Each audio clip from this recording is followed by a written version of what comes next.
Olá, bem-vindos e bem-vindas ao Easy Espiritualidade, hoje aqui com Ana Cláudia Chandra, e sempre de acordo com a permissão do Senhor Krishna, através da leitura do Bhagavad Gita, que foi compilado pela Suprema Personalidade de Deus.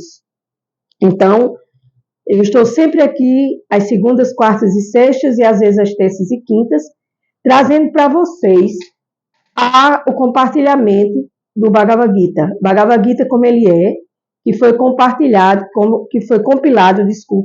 pela sua divina graça Srila Prabhupada. Srila Prabhupada foi aquela alma realizada que viveu aqui na Terra e que veio para o Ocidente, especificamente em Nova York, e veio num navio da Índia para Nova York, e assim, desembarcando, ele enfrentou inúmeros desafios para estabelecer a consciência de Krishna, ou seja, a consciência de Deus aqui no Ocidente. E aí o Bhagavad Gita, como ele é, foi compilado, escrito, organizado por Srila Prabhupada. É o Bhagavad Gita que eu uso, porque é o Bhagavad Gita oficial, e é nele que eu me encontro estudando e compartilhando com vocês. Eu espero que vocês estejam gostando. Se tiverem alguma dúvida, eu estou sempre às ordens, é só me chamar no WhatsApp privado e vamos seguindo aqui. O Bhagavad Gita ele vai passo a passo, abrindo essas comportas, ou seja, essas portas fechadas dos nossos sentidos, que são materiais, que eles são os sentidos materializados, ou seja, esses sentidos que estão fechados, porque a gente só abre eles para enxergar as coisas da matéria.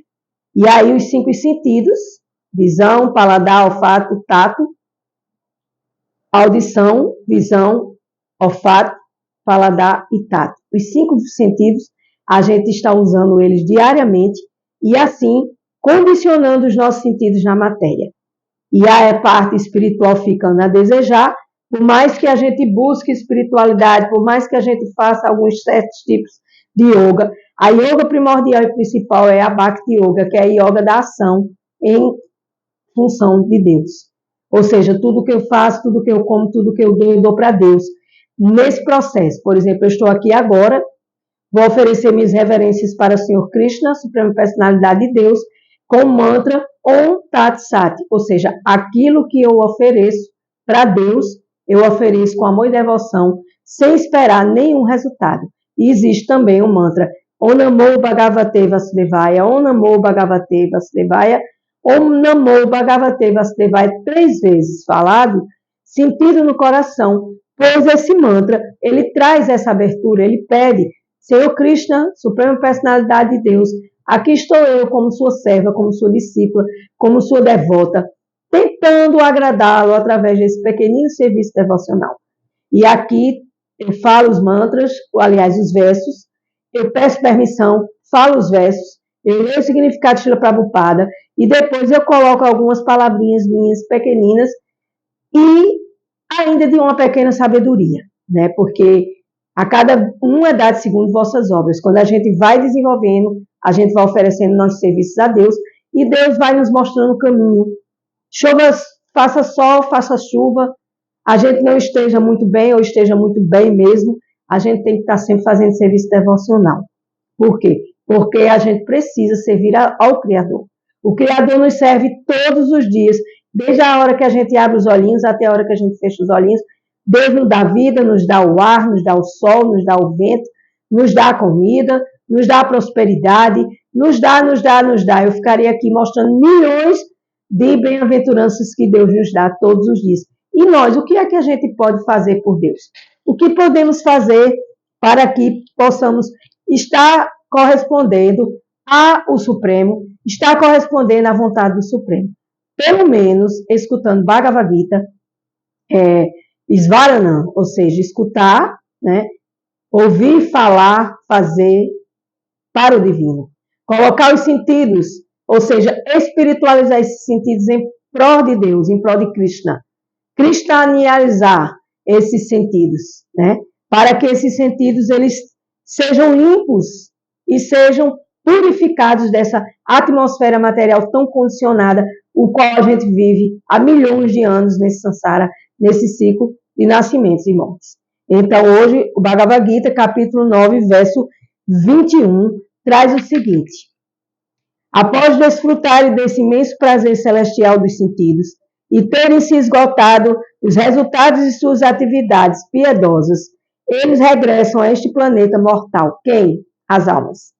Quem são as almas? Nós mesmos. Eu sou uma alma no corpo terreno, no corpo físico, Jiva, chamada de Jiva. A Jiva, ela desfruta lá em outros planetas, ou seja, quando nós, segundo o Espiritismo, quando a gente desencarna, a gente vai para, vamos falar, nosso lar, que é uma das colônias que fica aqui em cima da Terra. Recentemente passou o filme Nosso Lar e foi mostrado todo esse processo. Então, quando a gente sai desse corpo físico, a gente volta ao nosso lar, vamos dizer assim.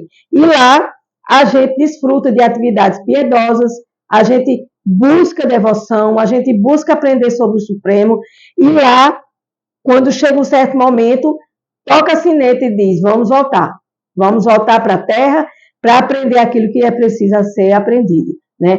E assim diz o verso: logo aqueles que buscam o prazer dos sentidos, sujeitando-se aos princípios dos 3 Vedas, conseguem apenas repetidos nascimentos e mortes.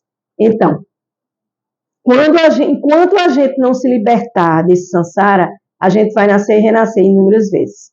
Acreditando ou não, dizendo que isso é mentira ou verdade, não importa, porque essa é a lei do divino, essa é a lei do Bhagavad Gita. Esse livro foi escrito por Krishna, a Suprema Personalidade de Deus, compilado por Srila Prabhupada. Escrito não, foi falado. Bhagavad Gita, a canção do Supremo. Bhagavad Gita, a canção do Supremo. Então, aqui, Srila Prabhupada, ele fala no seu significado. Aquele que é promovido aos sistemas planetários superiores desfruta de uma maior duração de vida e de condições favoráveis ao gozo dos sentidos, mas não lhe é permitido ficar lá para sempre. É por isso que a gente volta. Porque a gente vai lá, fica lá, mas chega uma hora que a gente tem que voltar. Por quê? Porque sim. Porque é a lei universal, é a lei do aprendizado, e a Terra é uma escola, né? Ao findar os frutos resultantes de suas atividades piedosas, eles são reenviados à Terra. Ou, em outras palavras, aqueles que escapam à oportunidade de compreender Deus, a causa de todas as causas, não atingem a meta última da vida. Qual é a última meta da vida de uma alma? Né? A entender Deus, que é a causa de todas as causas. Tudo o que existe é Deus. Deus é a causa de tudo. Nós somos apenas os pequeninos grãos de areia nessa imensidão de um deserto infinito chamado de Deus, né? Então, quando volta a nascer, né, é como se tivesse uma roda gigante que ora sobe e ora desce. Então, minha gente, isso é muito cansativo, pelo menos para mim é. A gente está aqui nessa terra, já está tão difícil. Um calor do Gedel, entendeu? E a gente fica achando que está tudo bem e não tem nada bem. Porque a gente precisa aprender a se voltar para Deus. Para que a gente stoppe esse ciclo, essa roda gigante. A roda do Sansara, que é chamada aqui de roda gigante. E a gente não renasça mais aqui na Terra, porque na casa de Deus há muitas moradas. Ah, mas eu não estou interessado nisso. Tudo bem. Você tem a eternidade para se interessar. Só que a quem é muito dado, muito é cobrado. Se você está aqui ouvindo o Bhagavad Gita, você tem por obrigação dizer: poxa vida, eu estou ouvindo isso serve para mim. Isso serve para a minha evolução. Então, por que não aproveitar essa oportunidade para a evolução, né? E assim, nesse giro de nascimentos e mortes, é melhor ir para o mundo espiritual, onde se desfruta de uma vida eterna, plena de bem-aventurança e conhecimento, jamais volta a esta miserável existência material. Onde é esse mundo material? No planeta de Deus, no planeta de Krishna, chamado de Krishna Loka. Né? Existem os planetas celestiais, existe o nosso lar, que é um planeta acima da Terra, que está um pouco mais acima da Terra. Existem vários planetas acima, até o último, que é a morada eterna, que é a morada de Deus, onde Deus habita como uma pessoa, dentro de toda a situação que é divina, criada pelos seus associados divinos. Então, isso não é um conto de fada, minha gente, porque senão eu não estaria aqui perdendo meu tempo contando coisas fantasiadas, de fantasias para vocês. Já basta a Yoga Maya, que a gente tem que conviver com ela todos os dias, que é essa ilusão nesse jogo terreno aqui de doença, pobreza e conflito. Verso 22. Mas aqueles que sempre me adoram com devoção exclusiva, meditando em minha forma transcendental, para eles eu trago o que lhes falta e preservo o que eles têm. Então, isso é a segurança de Deus de nos dizer: minha gente, alminhas queridas, filhinhas de Deus, por gentileza, meditem em mim, entreguem sua vida a mim, que eu vou preservar o que vocês têm e ainda eu vou dar o que falta para vocês. Então, a gente busca tanto encontrar essas suposições e essas palavras divinas em várias escrituras sagradas aqui na Terra. E eu já li bastante, já procurei bastante coisas para que eu pudesse entender os porquês da minha existência. E aqui no Bhagavad Gita eu encontrei. Então, quando a gente adora Deus, quando a gente medita em Deus, e quando a gente se volta para Deus, a gente só vai ter bem-aventuranças na nossa vida, que são os nossos merecimentos auspiciosos e prósperos. Significado de Srila Prabhupada. Alguém que não consegue ficar um momento sequer sem consciência de Krishna, não para de pensar em Krishna ou em Deus 24 horas por dia, se ocupando em serviço devocional, ouvindo sobre Deus, cantando sobre Deus, lembrando sobre Deus, oferecendo orações a Deus, oferecendo trabalhos devocionais e cultivando uma amizade com Deus, né? E rendendo-se inteiramente a Deus. Então, esses são os passos. Vou repetir.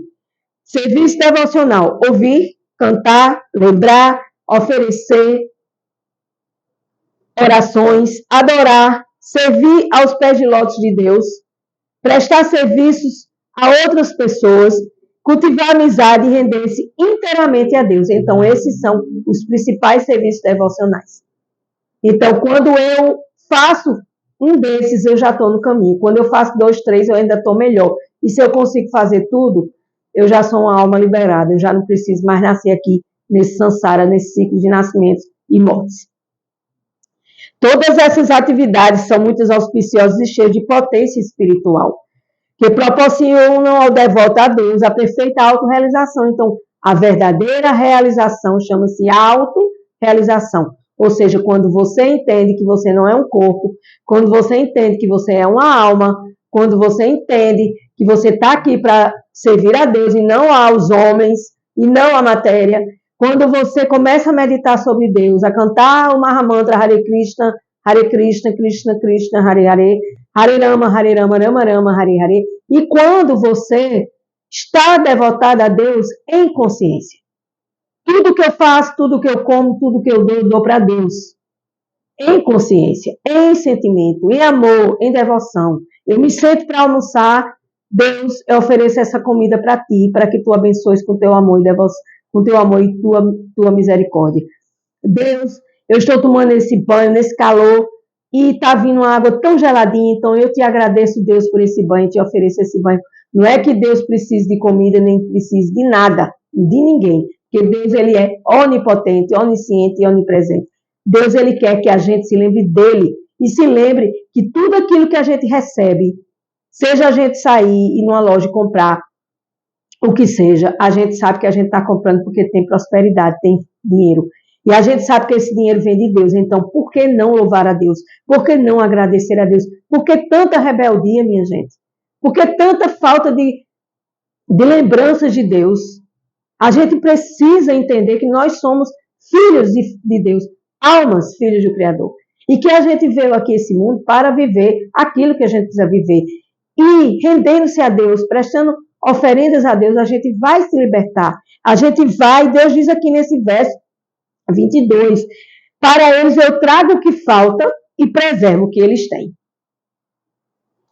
Isso é 100% verídico porque foi Krishna que falou, né? Então, a palavra yoga, que a gente pensa que são exercícios também de respiração, de posturas, mas a verdadeira yoga, a união com Deus, é a verdadeira devoção. É você estar em yoga devocionado a Deus. Então, pela misericórdia de Deus, o devoto que somos nós, jamais retornamos a essa condição de vida material, né? E essa é a misericórdia de Deus de dizer, tá bom, Você já aprendeu. Você já sofreu o que tinha de sofrer. Aqui não é só o rio de lágrimas, mas também as felicidades e as bem-aventuranças que a gente tem, elas não são eternas. Porque essas bem-aventuranças eternas, elas estão no Criador e não em nós, almas condicionadas, né? E a yoga é você desenvolver essa consciência por Deus, por Cristo, na suprema personalidade de Deus. E o Senhor vai buscando trazer você para perto dele e você não mais regressar ao planeta Terra. Esse planeta que, por enquanto, é um planeta cheio de misérias, de doença, pobreza e conflito. Verso 23, para terminar. Aqueles que são devotos de outros deuses e que os adoram com fé, na verdade adoram apenas a mim, ó filho de Kunti, mas não me prestam a adoração correta. Precisamos aprender a adorar Deus. Quando a gente adora um santo, um orixá, ou o que seja, ou a gente adora apenas o cantar dos santos nomes, das glórias de Deus, indo para as igrejas, para os templos, e aí a gente está indiretamente adorando a Deus, porque Deus é o possuidor de tudo. Se eu faço uma promessa para Nossa Senhora do Rosário, então, Nossa Senhora do Rosário é uma alma mais pura do que a nossa, que atingiu um certo grau de devoção por Deus. Então, se eu estou adorando Nossa Senhora Aparecida, Nossa Senhora do Rosário, Nossa Senhora da Luz, ou que seja, as variados tipos de santos, nós estamos diretamente adorando Deus, porque Deus está acima de tudo, e a tudo Deus pertence, e tudo pertence a Deus. Então, é preciso aprender a adorar Deus de uma forma correta, né? As pessoas que se ocupam em adorar os semideuses são o que vem abaixo de Deus, chama-se semideuses. Não são muito inteligentes, tá vendo?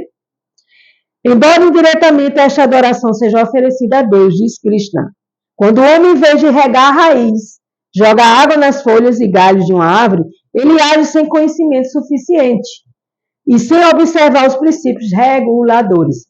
Da mesma forma, o processo para prestar serviço a diferentes partes do corpo é fornecer alimento ao estômago. Então, quando a gente precisa, desculpe que o interfone está tocando, mas vamos lá. Quando a gente joga água na planta, a gente joga água nas folhas, nas árvores, não joga na raiz, a gente não está indo diretamente nesse ponto que é o ponto de jogar na raiz. Assim como a gente come e serve ao estômago, e o estômago serve a outras partes do corpo.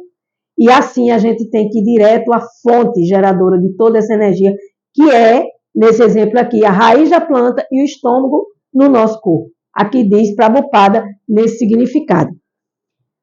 Devemos seguir as leis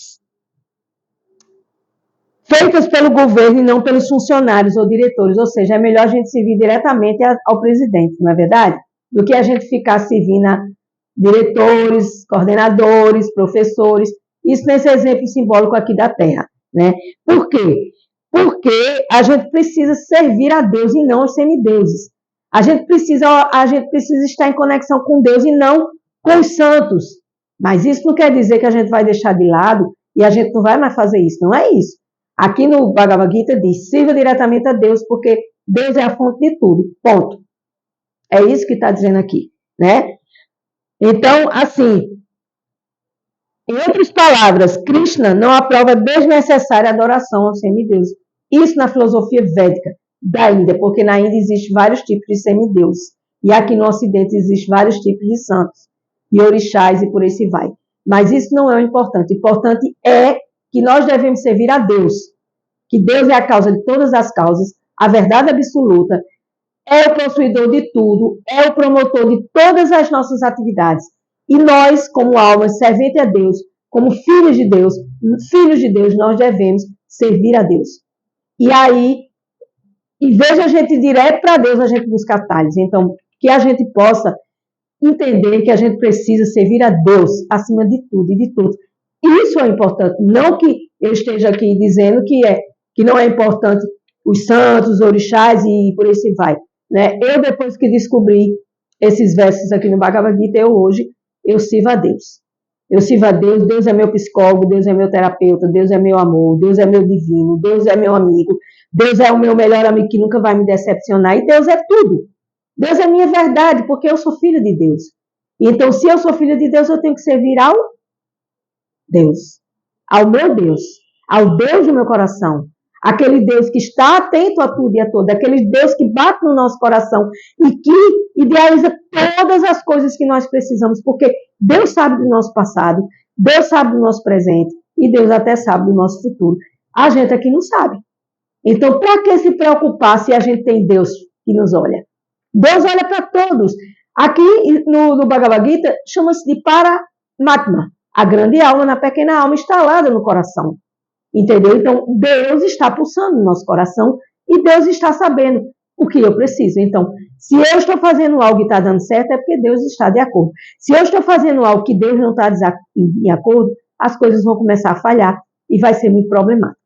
Então, o Bhagavad Gita, ele traz essa verdade através dos versos da canção do Supremo, Prabhupada através do significado, Jai Srila Prabhupada, Salve Srila Prabhupada, que traz essa concepção mais aberta e mais dinâmica desse dinamismo das palavras aqui no Bhagavad Gita, e a mim, que estou aqui com muito amor e muito coração, para servi-los, para servir para o compartilhamento do Bhagavad Gita, porque é importante que a gente entenda quem somos, e para onde vamos, e de onde viemos, e o que devemos fazer para que Deus fique satisfeito conosco.